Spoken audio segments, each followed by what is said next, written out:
aku kebangun, terus aku ngerasa tenggorokanku sakit banget ya kalau nelen ya. Jangan-jangan nih sakit berdua COVID gitu kan. Gue maunya menjalani ini berdua gitu. Gue nggak mau sendirian.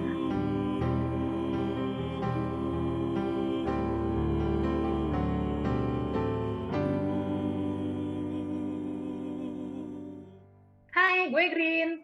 Dan gue Vera. Welcome to JYP Jaka Youth Podcast. Apa kabar Kak Fer? Baik, puji Tuhan. Walaupun udah PPKM level sekian, tetap aja Green, kita podcast ini tidak akan pernah PPKM.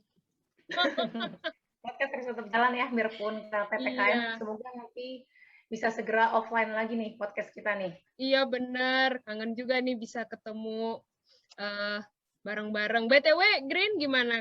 Sehat? Sehat Kak, sehat.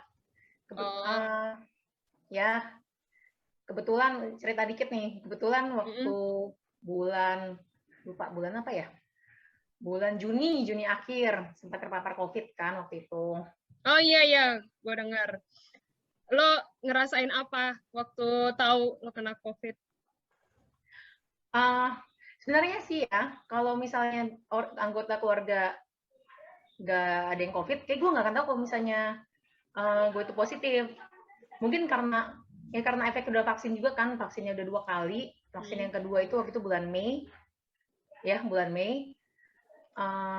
Gue rasa sih karena itu juga jadi pengaruh. Jadi gue nggak ngerasain apa-apa. Kalau misalnya si Bang Eben juga nggak positif, gue nggak akan tahu. Jadi ngerasain sih waktu itu cuma sakit kepala. Dikirain sih waktu itu sakit kepalanya ini karena sakit kepala kerjaannya lagi banyak. Iya. Jadi nggak ngerasa kalau misalnya itu COVID ya biasa aja. Cuman karena ada anggota keluarga yang COVID, mau nggak mau harus PCR kan. Ternyata COVID. Bosan juga sih sebenarnya isoman di kamar sendirian kan, pergerakan terbatas. Jadi PPKM ini nggak ada apa-apanya lah dibanding isoman di kamar sendirian. Iya ya, cuman untung aja Green udah divaksin, jadi kan nggak terlalu parah-parah banget lah ya. Langsung sembuhnya berapa lama? Berapa lama di isoman? 10 hari. Jadinya 10 hari dari PCR. Enggak sih dari gejala pertama, 10 hari dari PCR. Dari gejala itu deh. PCR kedua. Tapi waktu itu PCR kedua kan hari Minggu, susah juga nyari yang buka. Dapat rata puji Tuhan negatif 10 hari. Pas ngeliat ini mau isi kantor, ternyata cuma 5 hari kerja. Berasa udah 2 minggu gitu nggak kerja, ternyata cuma 5 hari. Cepet juga ya. Iya, puji Tuhan cepet juga Kak. Mantap deh kalau gitu, yang penting sih sehat-sehat aja. Nah Green, menarik ya karena narasumber kita ini juga punya pengalaman sama kayak Green. Gitu. Bahkan lebih seru lagi lah, lebih hebat lagi nih ibu-ibu satu ini. Kita langsung aja, betul. Kita langsung aja kenalkan. Kanita nyalakan kameranya. Halo.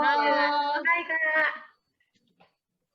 Halo semuanya. Apa kabar Kanita? Baik, puji Tuhan. Jadi gimana Green, Vera sehat? Sehat Kak, sehat. Puji Tuhan sehat Kak. Jadi ini hari ini kita mau ini nih Kak, mau sharing Kanita sih, lebih sharing Kanita waktu pengalaman terpapar COVID-19. Kan waktu itu Kanita waktu terpapar lagi ke dalam keadaan hamil ya Kak? Iya, betul. Hamil berapa bulan tuh Kak waktu itu? Trimester ketiga itu 30 minggu ya. 7 bulan. Ini kalau gede ya? Iya, udah besar. Iya, udah besar itu. Waktu itu kenanya kapan Kak terpaparnya Kak? Kenanya itu kan bulan Januari. Aku cerita dari awal dulu nih ya. Jadi yang kena pertama itu adalah suamiku. Suamiku itu tanggal 21 Januari tuh, aku ingat banget tuh hari Rabu. Jadi dia pulang kantor, terus dia bilang, aduh kan hujan, itu kan musim hujan ya Januari ya. Suamiku bilang, aduh aku pengen makan mie rebus nih, kata dia gitu. Sedangkan dia tuh sebenarnya nggak boleh makan mie rebus karena dia punya asam lambung. Jadi kalau misalnya makan Indomie, itu tuh langsung kumat asam lambungnya. Jadi ya aku pikir ya udah deh, aku masakin mie telur, tapi bukan Indomie. Tahu kan mie telur yang kuning panjang itu pakai bawang sendiri. Makanlah Indomie itu hari Rabu malam. Nah, hari Kamis dia mulai rasa nggak enak. Jadi kami pikir, wah mie telur juga nggak bisa nih. Bukan hanya Indomie gitu kan, memang pengaruh ke asam lambungnya. Jadi kami masih berpikir di Kamis malam itu dia nggak enak badan karena asam lambung yang kumat. Hari Jumat dia WFH, terus makin nggak enak lagi, malah lebih ke arah meriang hari Jumat sore itu kan. Tapi dia sorenya coba untuk tidur, istirahat sampai malam. Sabtu pagi bangun, nggak ada perubahan, tapi ya nggak demam juga gitu. Hari Sabtu pagi tanggal 24 ya kalau nggak salah, tanggal 24 itu dia masih bawa acara sekolah sahabat paginya. Nah, selesai acara sekolah sahabat, itu dia benar-benar demam dan langsung tidur. Jadi nggak ikut acara khotbah lagi, udah tidur sampai sore. Terus aku bilang, berapa sih, Kak? Sorry, Kak, suhunya sudah berapa waktu itu demamnya?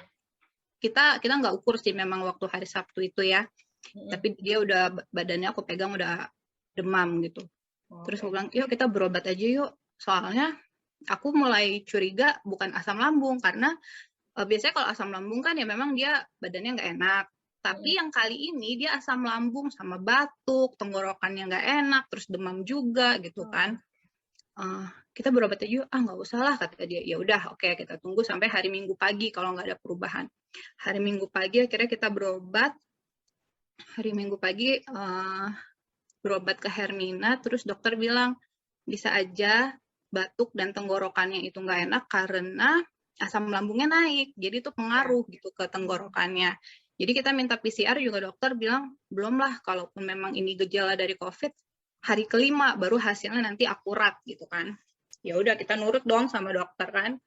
Nah di situ pulang hari Minggu aku drop dia di rumah, aku lanjut ke pasar.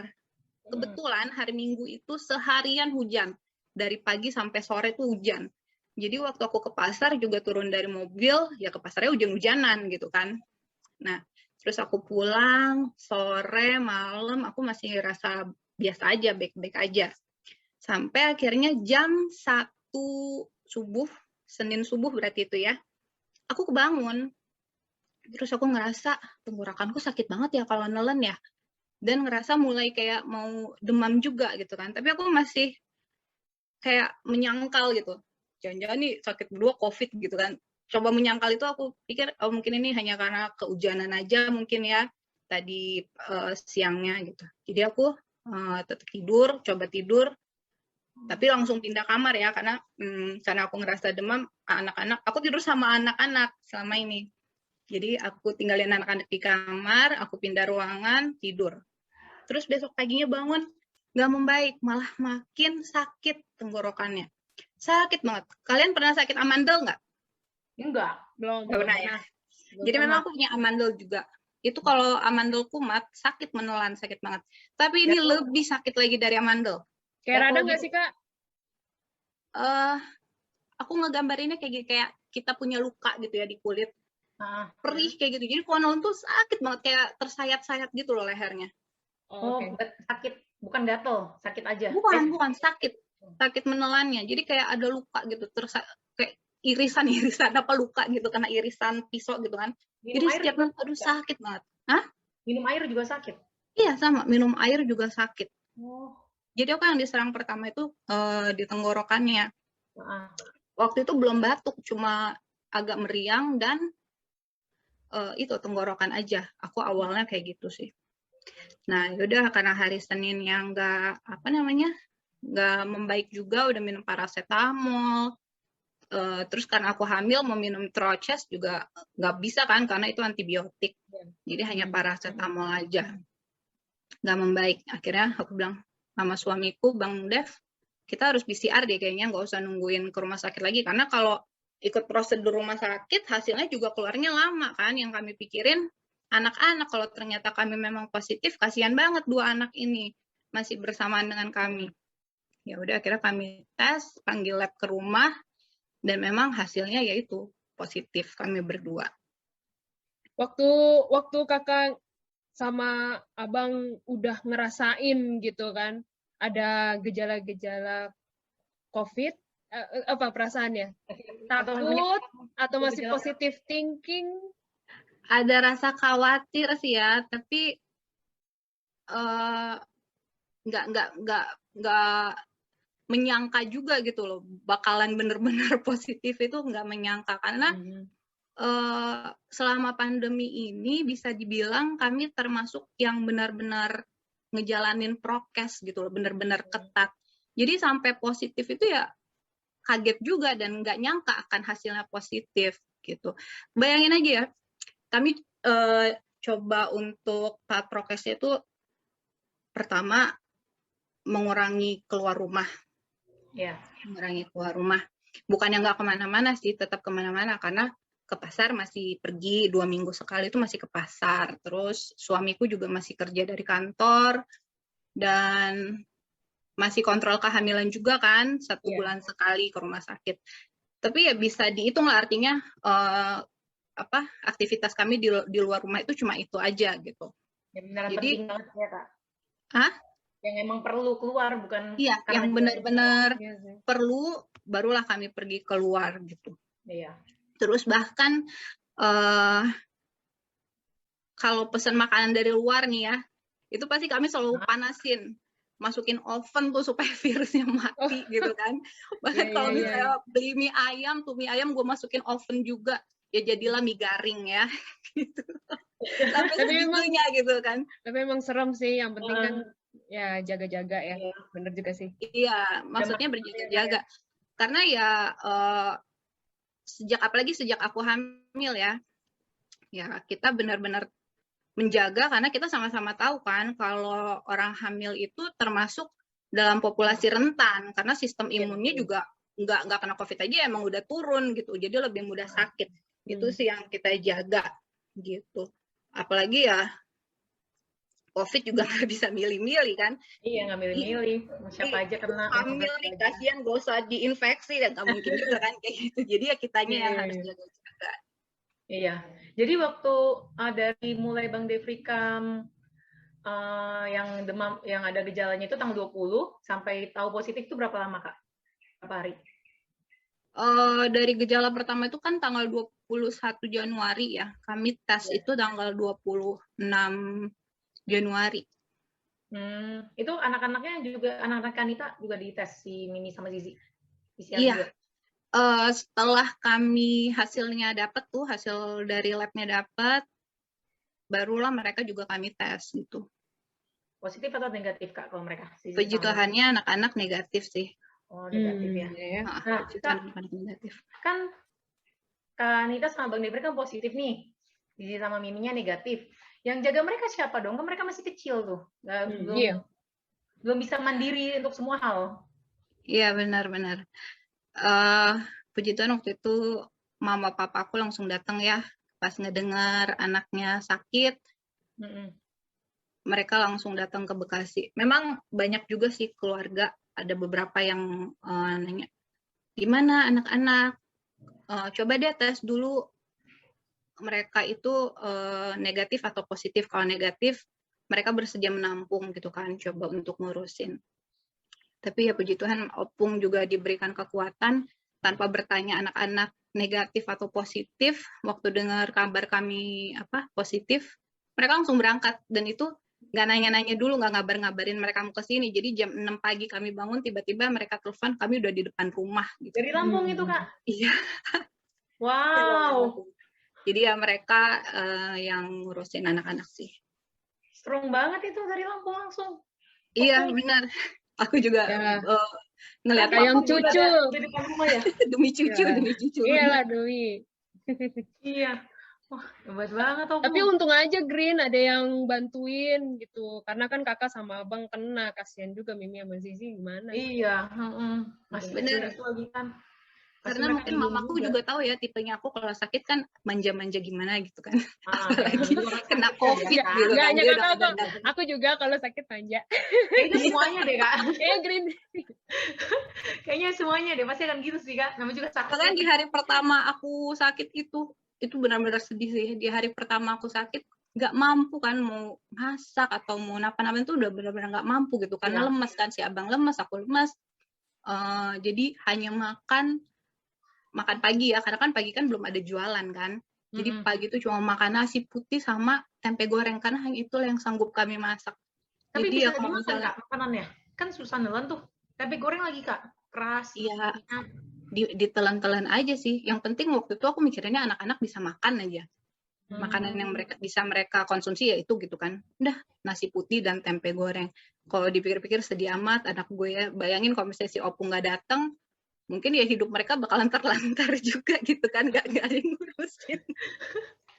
Untung aja ya. Dan Mimi sama Zizinya juga mau ya sama Opung Iya. jaga sama Mereka Opung. untungnya mandiri, jadi Opungnya juga nggak kesulitan gitu ngurusin merekanya ya.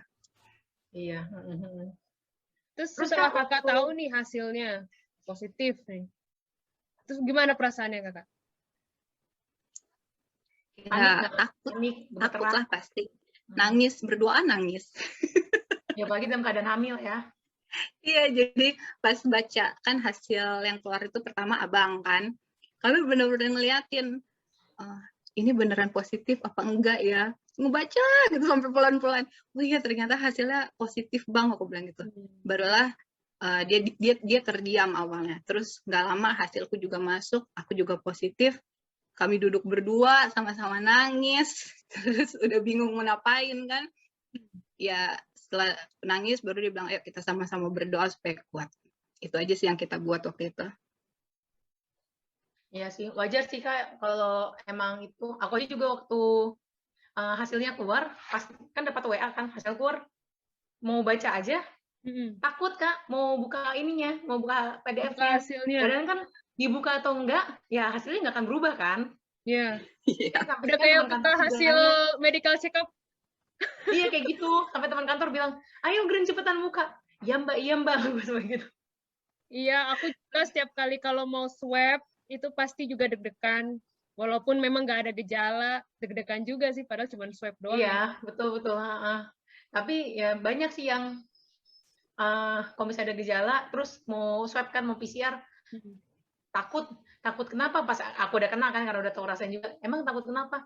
Iya takut kalau positif.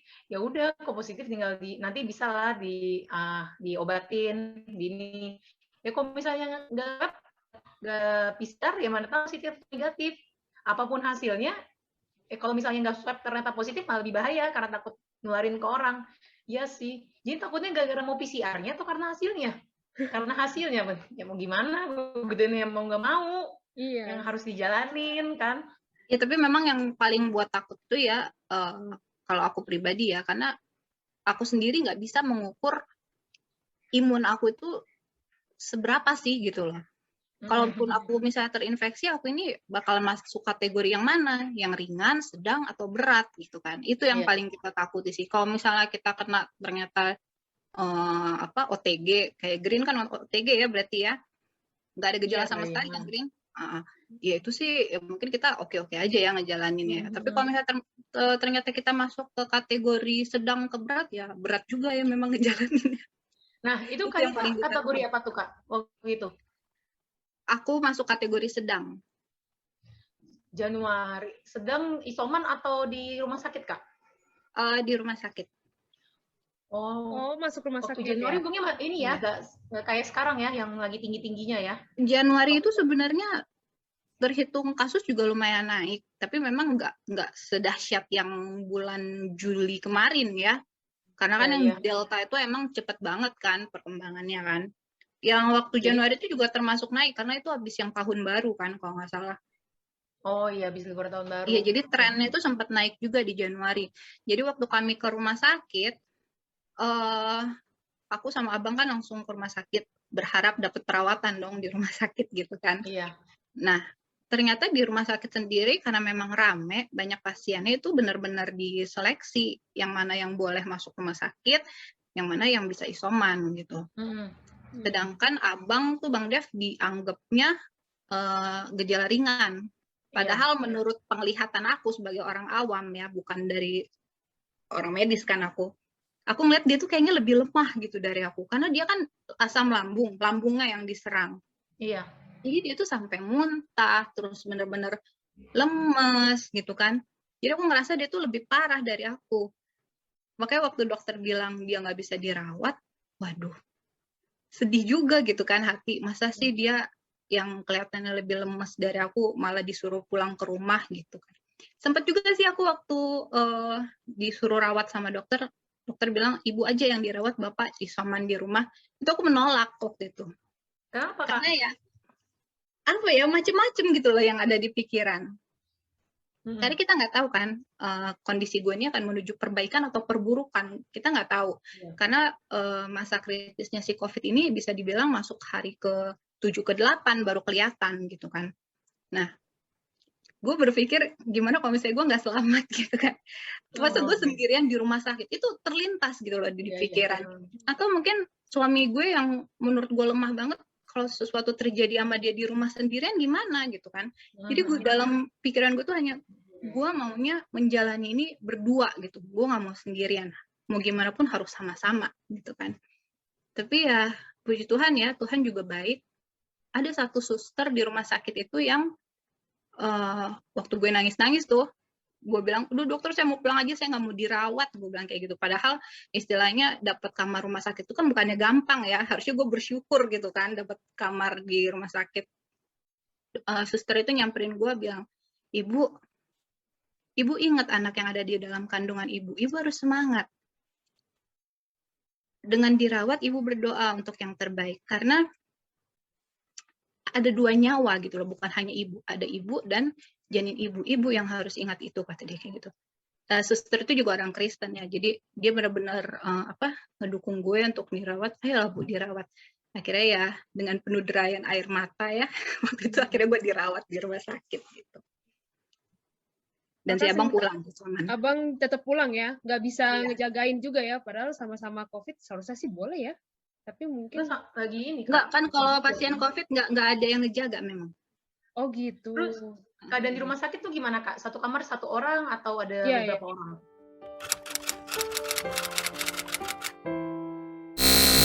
Tapi aku ngerasa itu menguatkan gitu.